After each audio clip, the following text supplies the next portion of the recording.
حضرت عبداللہ بن جعفر حضرت جعفر طیار کے بیٹے تھے، نبی پاک کی پھوپھی کے بیٹے تھے حضرت زبیر بن عوام رضی اللہ تعالیٰ، وہ انتقال کر گئے۔ ان کا جب وصال ہوا تو 10 لاکھ دینار کا قرضہ تھا ان پر، اور جو زمین انہوں نے چھوڑی وہ زمین بنجر تھی۔ لو سن لے، جن پر قرضہ چڑھا ہوا ہے وہ نسخہ بھی سن لے، جن پہ قرضے ہیں نا، جو تنگ دست ہیں، جو روز رکے بھیجتے ہیں دعاؤں کے کہ بڑی پریشانیاں، وہ وظیفہ سنیں، وہ وظیفہ سنیں۔ ہمارے زمانے میں وظیفے لینے کا رواج نہیں، تویز لینے کا رواج ہے۔ لینا چاہیے، تویز بری چیز نہیں، اچھی چیز ہے، لیکن زیادہ کام برکت والا کیا ہے؟ اللہ اللہ کرنا۔ کیا کام ہے؟ سجدہ کرنا برکت والا کام ہے۔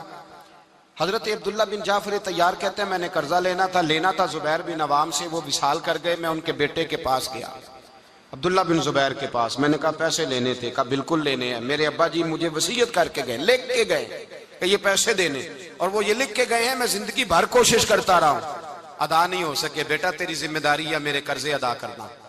عبداللہ بن زبیر رضی اللہ تعالیٰ عنہ کہنے لگے میں انشاءاللہ آپ کی رقم دے دوں گا۔ تو عبداللہ بن جعفر طیار کہنے لگے بھائی ہم دونوں آپس میں ہیں، کوئی شے نہیں چھوڑ کے گئے آپ کے ابا جی، کوئی چیز نہیں، توجہ ہے میری بات پر؟ یہ صحابہ کا ذرا انداز دیکھیے گا بندگی کا، کوئی چیز نہیں چھوڑی۔ تو حضرت زبیر بن عوام کہنے لگے ایک زمین کا ٹکڑا ہے وہ بھی بنجر ہے، اس میں بھی کوئی کھیتی نہیں اگتی، سبزہ نہیں ہوتا، بنجر ہے، پانی کوئی نہیں، اور وہ اتنی خشک ریتلی زمین ہے کہ بڑا مشکل کام ہے وہاں سیراب کرنا، بے آباد زمین ہے۔ حضرت سیدنا عبداللہ بن جعفر کہنے لگے تو اس طرح کر، وہ مجھے ساری نہ دے، اس میں سے تھوڑی سی مجھے دے دے، میں 10 لاکھ دینار کے عوض وہی رکھ لیتا، تیرے باپ کا قرضہ ادا ہو گیا، دے تو صحیح۔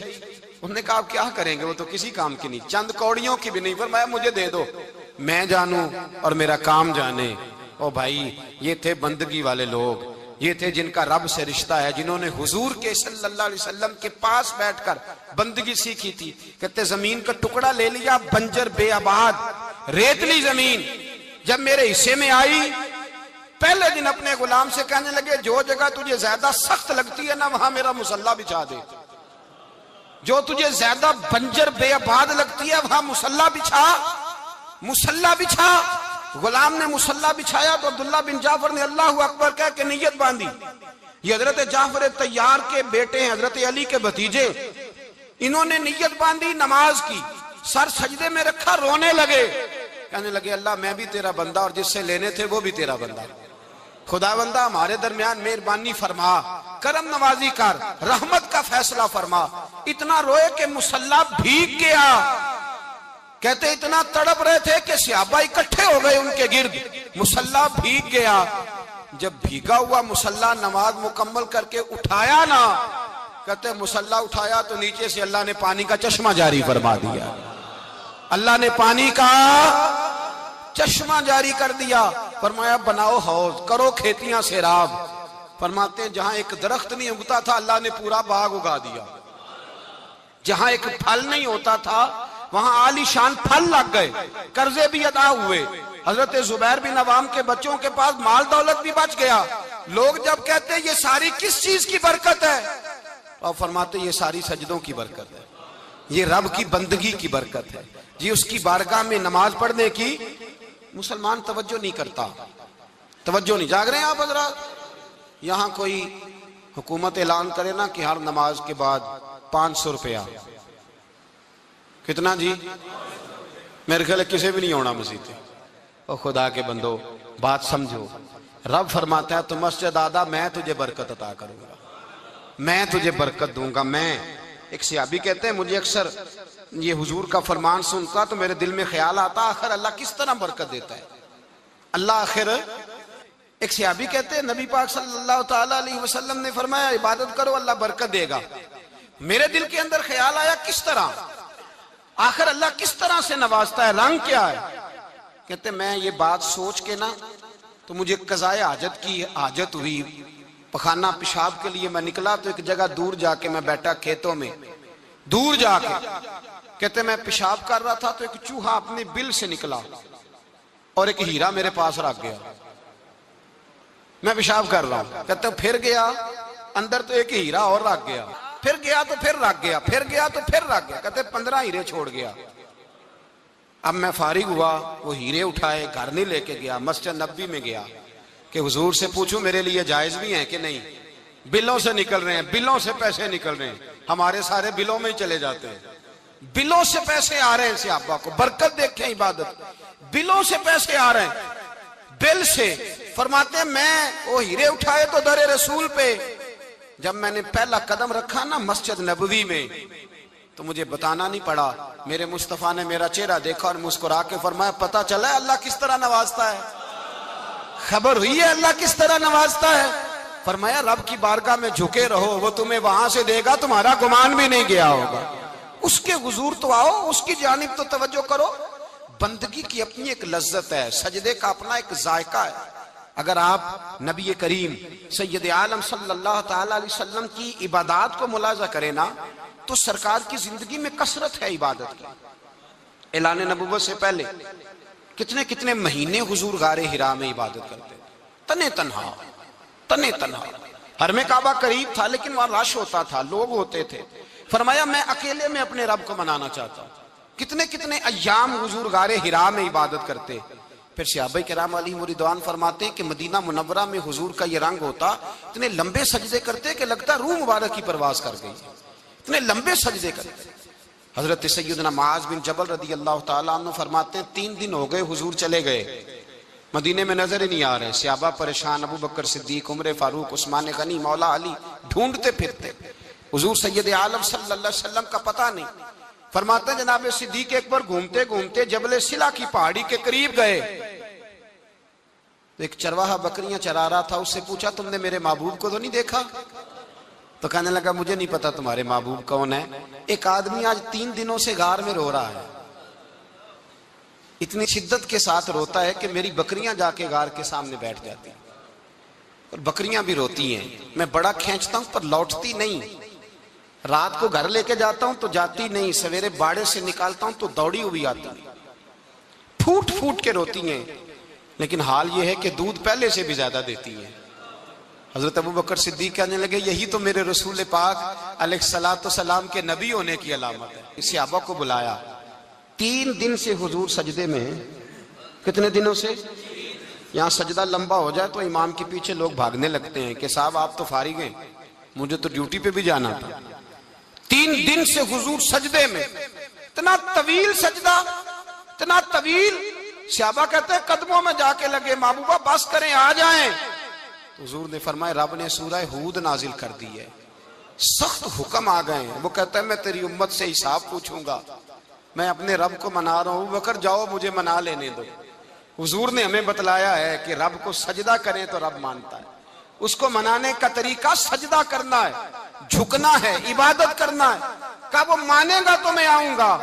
تڑپ گئے صحابہ۔ اور ایک روایت ایسی بھی ہے کہ جب بات نہ بنی تو حضرت فاطمہ سے عرض کیا، حضرت فاطمہ شام کا سناٹا چھایا، اپنے آپ کو کپڑوں میں لپیٹا، دائیں بائیں شہزادوں کے لیا تو حضور کی بارگاہ میں گئیں، کہنے لگی محبوبہ بس کریں گھر آ جائے، مدینہ سونا ہو گیا ہے، مسجد نبی کی دیواریں بھی روتی ہیں، یا رسول اللہ ستون مجھ سے آپ کا پوچھتے ہیں گھر آئیں۔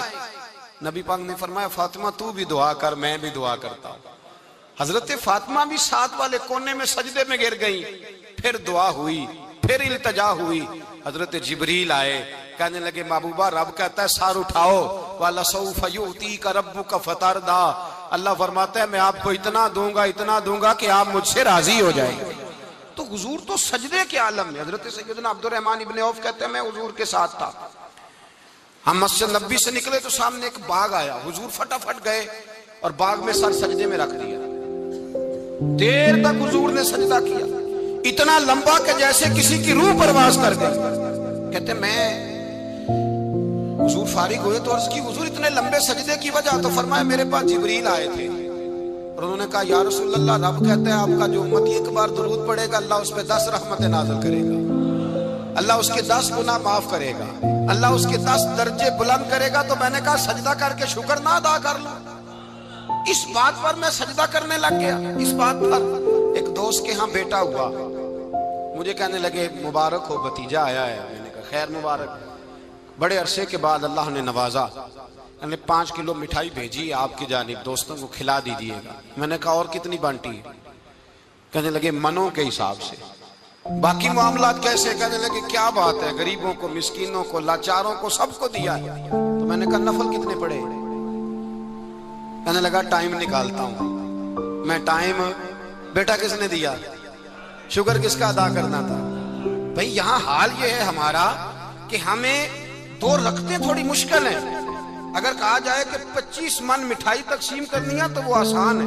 ہم نے اپنے لیے عبادت کو، ریاضت کو بہت سا بنا لیا، اس کو اتاریں کچھ بھی مشکل نہیں۔ رب کی بارگاہ میں جتنا بندہ جھکتا جاتا ہے اتنا ہی اللہ اسے اور عزت عطا کرتا جاتا ہے۔ بزرگوں سے کسی نے پوچھا تھا کہ میری اللہ قبول بھی ہے کہ نہیں؟ تو وہ کہنے لگے رب کو تیری پہلا سجدہ قبول تھا تو تب اس نے دوسرے کی توفیق دی تھی، اسے تیری فجر قبول تھی تو تجھے زور پڑھنے کی توفیق دی، اس نے تیرا پہلا روزہ قبول کیا تو دوسرا رکھنے کا موقع دیا۔ یہ علامت قبولیت۔ میرے محبوب نے فرمایا بندگی کرو، اس کے حضور آؤ، کبھی کا صلاۃ اللیل پڑھو، کبھی کا تہجد پڑھو، کبھی کا اشراق پڑھو، کبھی کا چاشت پڑھو، کبھی کا اوابین پڑھو۔ اور میرے مصطفیٰ نے فرمایا ہو سکے تو اٹھ کے تہجد پڑھو، باقی نمازوں پہ رب تمہیں ثواب دے گا۔ اگر تہجد پڑھو گے تو رب تمہاری طرف دیکھ کے مسکرائے گا، جو اس کی شان کے لائق ہے وہ مسکرائے گا۔ مصلی آباد کریں، مصلی آباد کرنے سے روحانی زندگی آباد رہے گی، من کے اندھیرے دور ہوں گے، روح کی کساوتیں دور ہوں گی۔ انسان اللہ سے جڑا ہوتا ہے تو اس کی بندوں کی جانب توجہ ہی کم جاتی ہے۔ حسد کون کر رہا ہے، مخالفت کون کر رہا ہے، جھگڑا کون کر رہا ہے، بغض کون پیدا کر رہا ہے، ان چیزوں سے وہ ویسے ہی بچا رہتا ہے۔ میرے محبوب پاک سید عالم صلی اللہ علیہ وسلم کثرت سے سجدہ کرتے۔ قیامت کے دن حضور شفاعت کس طرح کریں گے؟ سجدہ کر کے 4 سجدے کریں گے حضور۔ بخاری مسلم میں موجود ہے، صحابہ کرام فرماتے ہیں حضور نے فرمایا جب امتیں پریشان ہو کے نبیوں کے پاس جائیں گے تو پھر میرے پاس آئیں گی، جب میرے پاس آئیں گی تو میں سجدہ کروں گا اور خدا سے کہوں گا یا اللہ ان کا حساب تو شروع کر۔ فرمایا میرے ایک سجدے سے اللہ حساب شروع کرے گا۔ پھر میرے غلام رہ جائیں گے جنہوں نے بہانے بنائے ہوں گے، نماز پڑھی ہوگی، یہ بہانہ ہے خدا کی رحمت حاصل کرنے کا۔ جن کے پاس تو کچھ ہوگا وہ تو اس بہانے کے سبب چلے گئے، گناہگار رہ گئے، تڑپ کے کہیں گے محبوبہ ہم کیا کریں؟ تو حضور فرماتے ہیں میں لمبا سجدہ کروں گا۔ فرماتے ہیں میں لمبا سجدہ جب کروں گا تو رب لمبے سجدے کے بعد فرمائے گا محبوب سر اٹھائیے، آپ مانگیے میں عطا کرتا ہوں، آپ سوال کیجئے میں دیتا ہوں، آپ سفارش کیجئے میں قبول کرتا ہوں۔ تو میں اللہ میرے گناہگاروں کو بخش دے۔ رب کہے گا جس کے دل میں رائی کے دانے کے برابر ایمان ہے اسے لے جائیے، لے جائیے، لے جائیے اسے۔ ایک حدیث میں ہے جس کے دل میں جو کے دانے کے برابر ایمان ہے لے جائیے۔ حضور فرماتے ہیں ان کو جنت میں بھیج کے میں پھر سجدے میں گر جاؤں گا۔ لمبا سجدہ، تیسرا سجدہ، اے اللہ مہربانی کا رحمت فرما۔ اللہ کہے گا محبوب سر اٹھاؤ، جو مانگو گے میں دوں گا، یا اللہ اور فضل کر۔ جس کے دل میں رائی کے دانے سے بھی کم ایمان ہے محبوب اسے بھی جنت میں لے جاؤ۔ حضور فرماتے ہیں میں اور سجدہ کروں گا، پھر جس کے دل میں اس سے بھی کم ایمان ہوگا اسے بھی لے جاؤں گا۔ صبح قیامت میرے مصطفیٰ کریم علیہ السلام امت بھی سجدہ کر کے بخشوائیں گے۔ جب حضور سجدے کر رہے ہیں تو امت کیوں نہیں کر رہی؟ حضور سجدے کر کے بخشوائیں گے، امت سجدہ ہی نہیں کر رہی، توجہ ہی نہیں کر رہی۔ میرے بھائی سجدے کی اتنی کیفیت ہے، عبادت کی اتنی لذت ہے کہ حضرت عائشہ فرماتی ہیں تیز آندھی آتی تو حضور نماز پڑھنے لگتے، تیز آندھی آتی تو نماز پڑھتے، بارش نہ ہوتی تو نماز پڑھتے، بارشیں زیادہ ہوتی تو نماز پڑھتے، سورج گرہن ہوتا تو حضور نماز پڑھتے، چاند گرہن ہوتا تو نبی پاک، بلکہ حضرت عائشہ کہتی ہیں گرہن لگا چاند کو تو حضور نے فٹافٹ سر سجدے میں رکھ دیا، اور نماز کے بعد حضور رونے لگے، کہنے لگے اے اللہ تو نے کہا نہیں تھا کہ میں تیری موجودگی میں انہیں عذاب نہیں دوں گا؟ اللہ درگزر کر اپنے بندوں سے، رحمت فرما، کرم نوازی فرما۔ فرمایا ہر موقع پر حضور نماز پڑھتے۔ سیدہ عائشہ صدیقہ فرماتی ہیں کبھی کبھی میرے بسترے نور میں حضور ہوتے، فرماتے ابو بکر کی بیٹی تو اجازت دے تو رب کو راضی نہ کر لوں؟ میں کہتی میری کیا جرت ہے؟ تو حضور نماز کی نیت باندھتے۔ بخاری مسلم میں لفظ ہیں، حضرت عائشہ کہتی ہیں حضور اتنی لمبی نماز پڑھتے کہ قدموں میں ورم آ جاتا، اتنی لمبی بندگی فرماتے کہ قدم مبارک سوج جاتے، ورم آتا۔ میں عرض کرتی حضور آپ کی برکت سے اللہ اگلے پچھلوں کو معاف کرے گا، آپ اتنی آہوزاری کیوں کرتے ہیں؟ اللہ نے آپ کو محبوب بنایا ہے، شفاعت کا حق دیا ہے، سب سے اعلیٰ امت دی، حضور اتنی آہوزاری؟ تو تو حضور فرماتے عائشہ تُونے بتایا ہے نا رب نے مجھے بڑا دیا ہے، افلا اکون عبدا شکورا، اب میں رب کا شکریہ ادا نہ کروں؟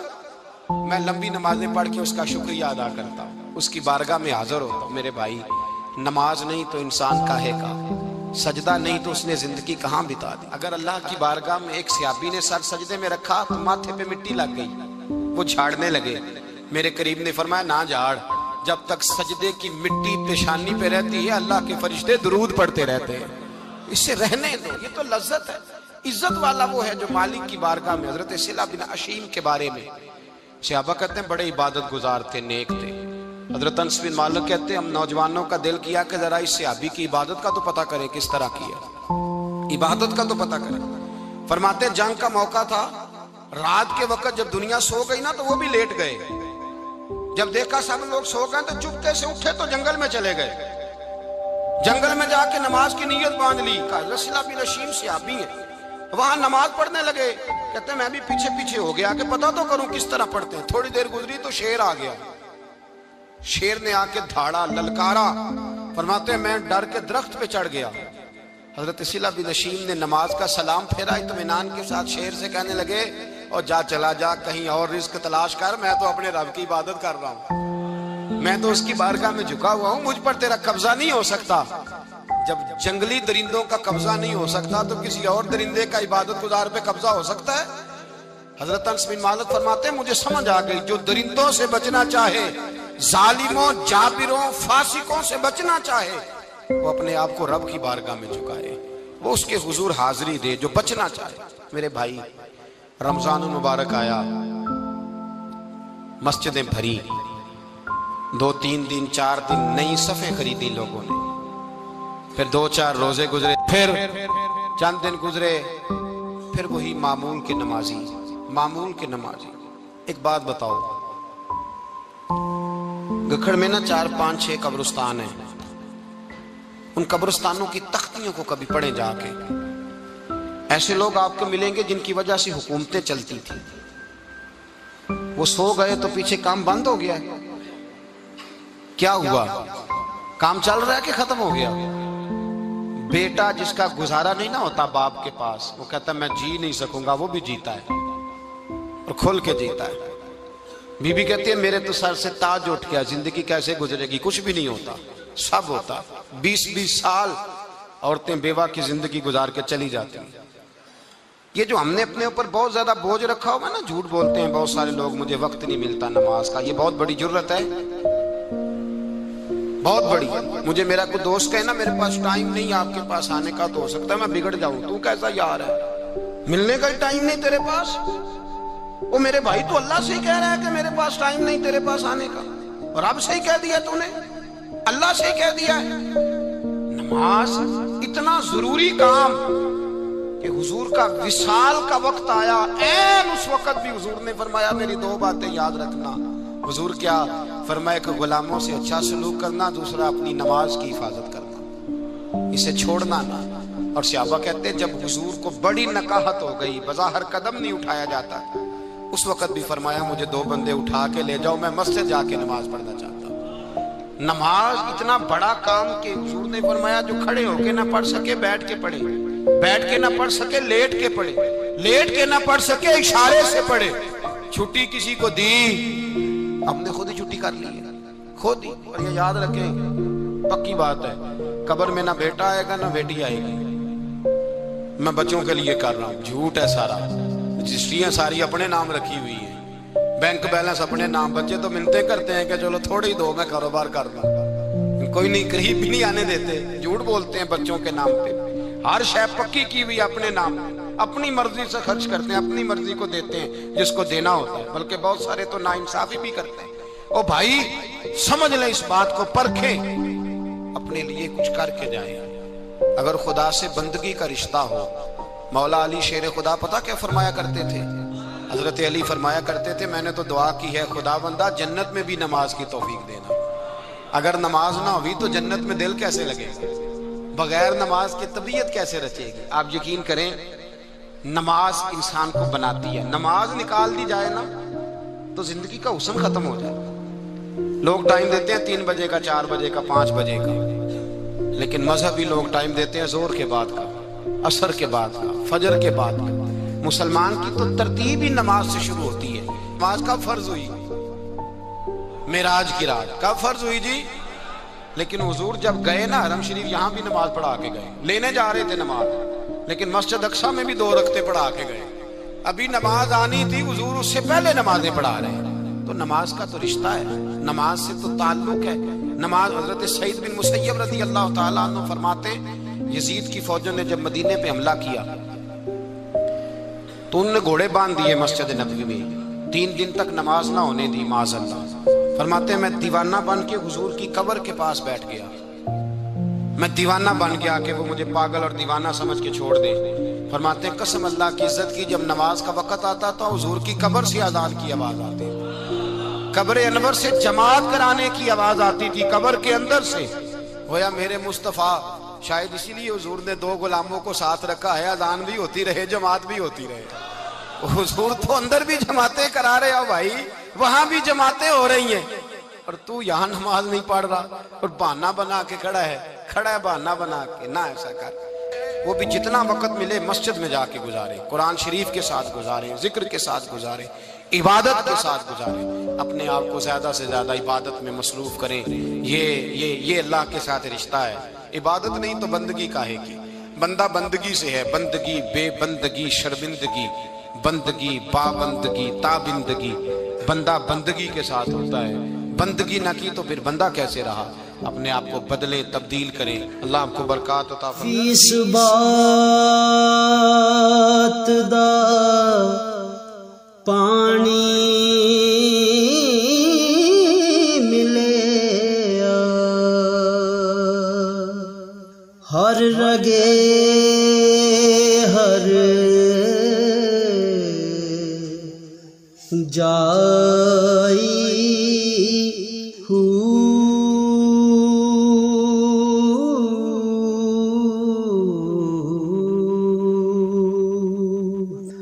اندر بوٹی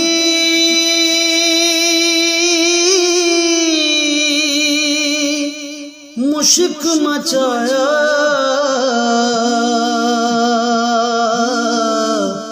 جان پھولن تے